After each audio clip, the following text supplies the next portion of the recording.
الحمد لله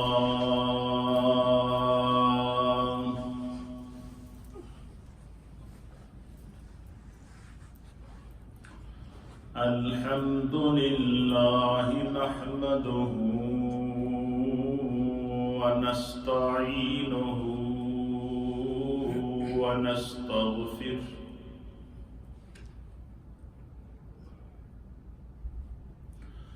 ونؤمن به ونتوكل عليه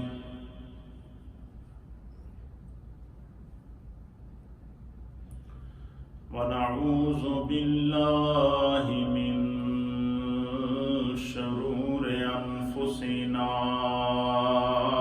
ومن سيئات أعمالنا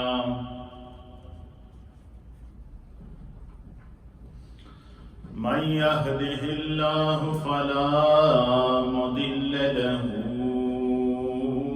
ومن يضلله فلا هادي له ونشهد أن لا إله إلا الله ونشهد أن سيدنا وسندنا ونبينا ومولانا محمدا عبده ورسوله أما بعد فأعوذ بالله من الشيطان الرجيم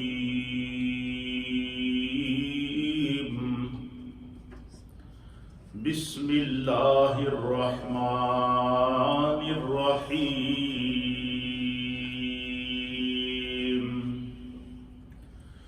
يا أيها الذين آمنوا اتقوا الله قولا سديدا يصلح لكم أعمالكم ويغفر لكم ذنوبكم ومن يطع الله ورسوله فقد فاز فوزا عظيما آمنت بالله وصدق الله مولانا العظيم وصدق رسوله النبي الأمين الكريم إن الله وملائكته يصلون على النبي يا أيها الذين آمنوا صلوا عليه وسلموا تسليما اللهم صل على سيدنا ونبينا ومولانا محمد وعلى آل سيدنا ونبينا ومولانا محمد وأصحاب سيدنا ونبينا ومولانا محمد وبارك وسلم وصل عليه الصلاة والسلام عليك يا سيدي يا رسول الله وعلى آلك وصحابك يا سيدي يا حبيب الله الصلاة والسلام عليك يا سيدي يا رسول الله وعلى آلك وصحابك يا سيدي يا رحمة للعالمين. حمد و صلات کے بعد اللہ رب العالمین کا لاکھ لاکھ شکر، مولا کریم کا بڑا ہی احسان ہے کہ جس رب کائنات نے ہم گناہگاروں کو شکل انسانی میں پیدا فرمایا اور ہمیں طرح طرح کے انعامات اور اکرامات سے نوازا، بالخصوص ہماری ہدایت اور رہنمائی کے لیے ہمیں ایسے ہادی اور رہبر عطا فرمائے کہ جن کے بتائے ہوئے احکامات پر اگر ہم عمل کریں تو ہم دنیا میں بھی کامیاب ہیں اور آخرت میں بھی کامیاب ہیں. جمعۃ المبارک کی بابرکت ساعتیں ہمارے درمیان اپنی تمام تر عظمتیں اور رفعتیں لیے ہوئے موجود ہیں.